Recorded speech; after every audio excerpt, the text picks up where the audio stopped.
सतगुरु की साजी निवाजी प्यारे साध संगत जी, प्यार और सत्कार से कहना धन निरंकार जी। आओ मिलकर हम सभी बस प्यार की बातें करें। आओ मिलकर हम सभी बस प्यार की बातें करें। रब जो अपना यार है, इस यार की बातें करें। रब जो अपना यार है, इस यार की बातें करें।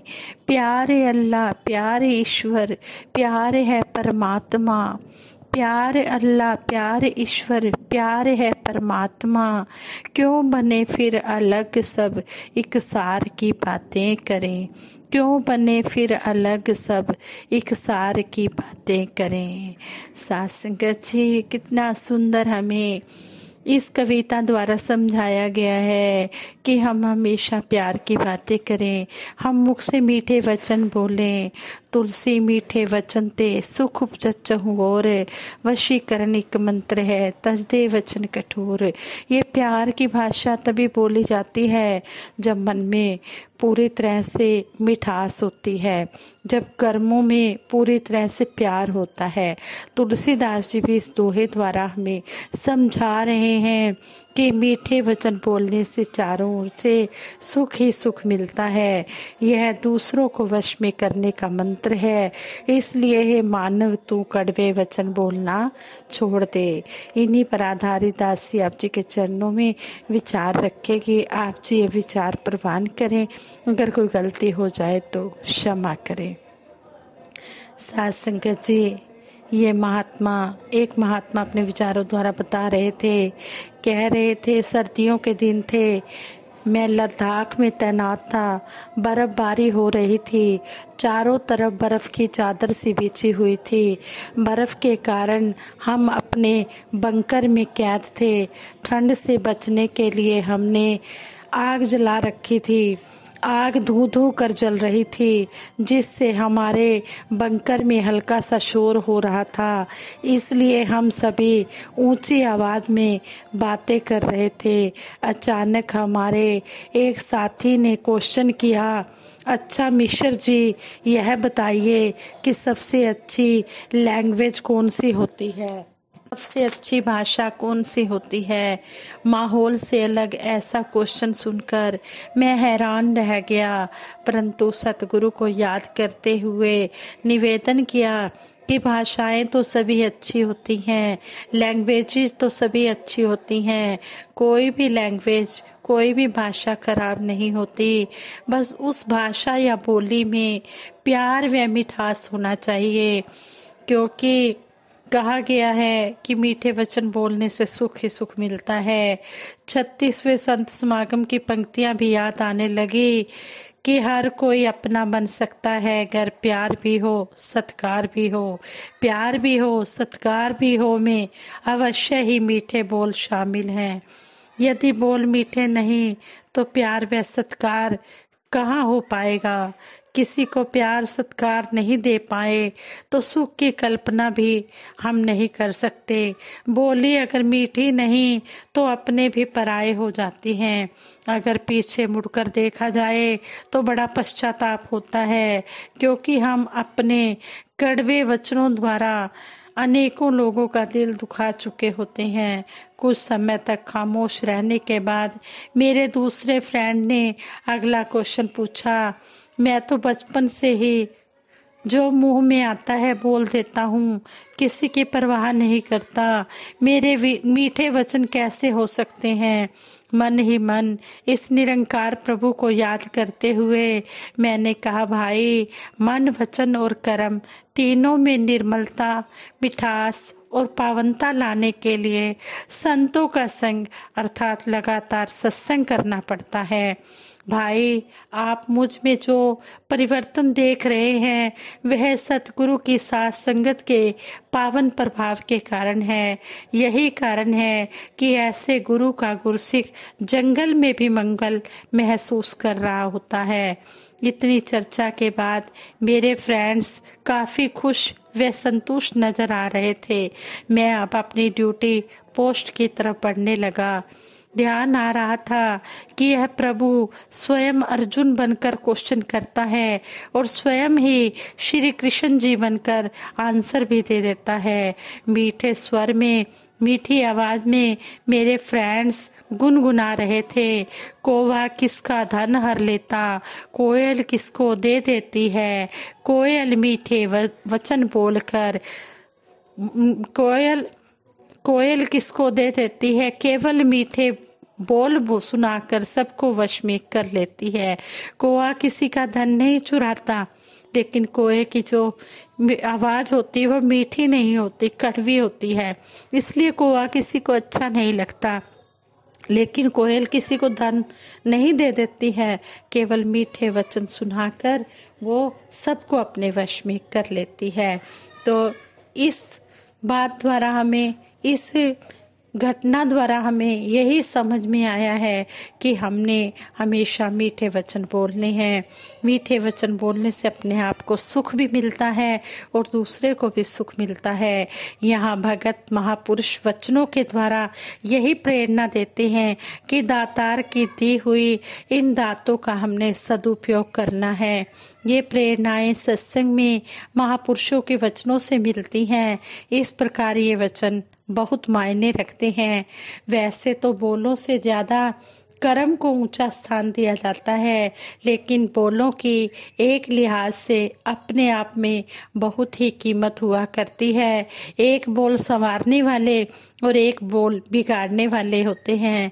महात्मा कहते हैं, ऐसी बानी बोलिए मन का आपा खोए, ओरन को शीतल करे आप हूँ शीतल होए।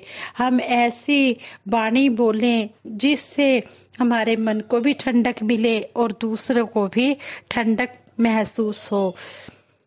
लेकिन दूसरे बोल मनों को जख्मी कर देते हैं, जैसे जख्म भरे तलवार दा पर बोल दा फट नहीं सिलदा। तलवार के जख्म तो भर जाते हैं, परंतु जुबान के द्वारा कहे गए कड़वे बोल दिलों को छलनी कर देते हैं। इसी प्रकार बोलों की कीमत है, लेकिन भगत महापुरुष जो बोल सुनते हैं, जो बोलने लायक हुआ करते हैं, कल्याणकारी होते हैं, जिनसे अपना भी और औरों का भी भला होता है। जैसे कबीर जी ने कहा है कि इससे हटकर जो भी बोल है उनको बकबक झकझक करना जान। प्रभु परमात्मा की प्रशंसा में लगी हुई वाणी के अलावा या प्रेरणा के रूप में भक्ति, प्रेम और सत्य की तरफ से हटकर जो कुछ भी बोले वो बकबक करना जान। भगत महापुरुष अलर्ट होते हैं, जागरूक होते हैं, इसलिए उनका महत्व बनता है। जैसे कहा है, लोग कहे ये गीत है, ये तो ब्रह्म विचार। ये केवल गीत नहीं है कि बहुत सुंदर आवाज में गाए हुए गीत, तर्ज ट्यून अच्छी है। आज भी हम सुनते हैं सत्संग में, पहाड़ी गीत भी सुनते हैं, कितने ढंग से, कितनी मीठी आवाज में हम दूसरे पंजाबी गीत भी सुनते हैं, हिंदी गीत भी सुनते हैं, इंग्लिश भजन भी हम सुनते हैं। लेकिन ये केवल लहजा या फिर केवल बोल नहीं है, ये तो वाक्य ही ब्रह्म विचार है। दोनों ट्यून्स या लहजों में नहीं रह जाना। कवि सजनों को भी हम सुनते हैं, व्याख्यान भी सुनते हैं, गीत भी सुनते हैं, चाहे वो भाषा जो भी हो, बुजुर्गों, बच्चों, जवानों की भी जुबान से, तो सबके सब ये ब्रह्म विचार होते हैं जो हमारे लिए सहारा बनते हैं। एक दिशा निर्देश के रूप में हम यही सतगुरु के चरणों में मांगते हैं कि जो भी बोल हम सुन रहे हैं इनको हम कर्म रूप में ढालते चले जाएं और अपने आप को संवारते चले जाएं। कभी भी किसी भी बात का हम कभी भी किसी भी बात का हम घमंड ना करें। और ये जो बोल मीठी वाणी है, ये सत्संग में आकर ही होती है। बिन सत्संग विवेक ना हुई, बिना संतों का संग किए विवेक बुद्धि प्राप्त नहीं होती। और अगर विवेक बुद्धि नहीं है तो फिर हम ठीक चुनते नहीं हैं।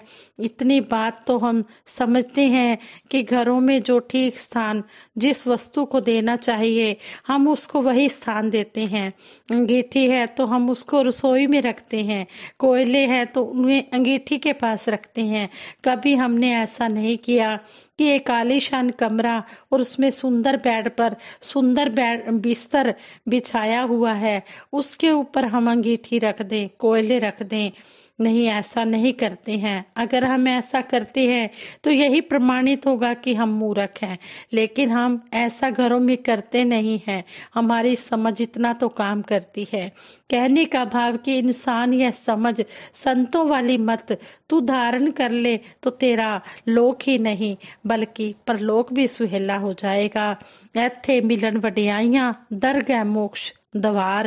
यहाँ पर भी, इस लोक में भी, संसार में भी बड़ाई मिलेगी और आगे भी मुक्ति का द्वार तेरी आत्मा को प्राप्त हो जाएगा। इसलिए महापुरुष संतजन यह आवाज देते जा रहे हैं, लेकिन बात केवल समझने की है। उसमें कोई अपनी गर्ज ना बीच में जोड़ दे। इंसान समझ भी रहा होता है कि क्या कहा जा रहा है, लेकिन उन शब्दों का इस्तेमाल इसलिए कर लेता है कि मैं उस प्रकार का काम कर डालूं।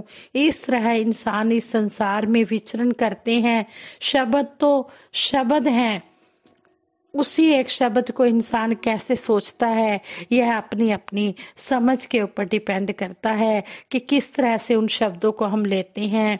जैसे अगर कहा गया कि भाग लो, यह शब्द सुनकर एक तो भागने लगा, तो रोका उसको कि कहाँ जा रहे हो। मैंने तो कहा कि भाग लो, यानी कि पार्टिसिपेट करो, कर्म के क्षेत्र में रहो। कई बार हम शब्दों को सही ढंग से सुनते भी नहीं हैं और हम ऐसे ही उस पर चल पड़ते हैं। तो यहाँ पर यही समझाया जा रहा है कि जो भी हम सत्संग में बोलते हैं, सुनते हैं, उन पर हम अच्छी तरह से मनन करें, सोच विचार करें और फिर उन्हें कर्म रूप में ढाल पाएं। दातार ऐसी कृपा करे, सभी को ऐसी सुमति मिले, सभी जागरूकता प्राप्त करें, इस जन्म को सफल करें, जहाँ आत्मा को इस परमात्मा का बोध कराकर आवागमन के बंधन से इसको मुक्ति मिले। वहीं हर कोई ऐसी जागरूकता को प्राप्त करे और इस संसार की यात्रा को जो तय कर रही हैं वो जाग कर तय करें। सभी धर्म को पहचाने, धर्म को समझें। धर्म जोड़ता है, तोड़ता नहीं। सत्संग में आए और सतगुरु निरंकार दातार सच्चे पातशाह का गुणगान करें। संतों महापुरुषों के वचनों को सुनकर श्रवण करके हम अपने जीवन में धारण करते चले जाएं। दासी इन्हीं शब्दों से आप जी के चरणों में यही अरदास करती है कि सच्चे पातशाह सतगुरु माता जी जिस तरह आप जी ने जोड़ा है, इसी तरह हर एक जीव को अपने चरणों से लगाए रखना। सभी के भले की कामना करते हुए दासी सिमरन कराएगी। सभी मिलकर सिमरन में साथ दें। तू ही निरंकार मैं तेरी शरण हाँ, मैनू बख्श लो। तू ही निरंकार मैं तेरी शरण हाँ, मैनू बख्श लो। तू ही निरंकार मैं तेरी शरण हाँ, मैनू बख्श लो। तू ही निरंकार मैं तेरी शरण हाँ, मैनू बख्श लो। बोलिए सतगुरु माता सुदीक्षा सविंदर हरदेव जी महाराज की जय। निरंकारी राज माता गुरु वचन अवतार की जय। आज संगत जी प्यार से कहना धन निरंकार जी।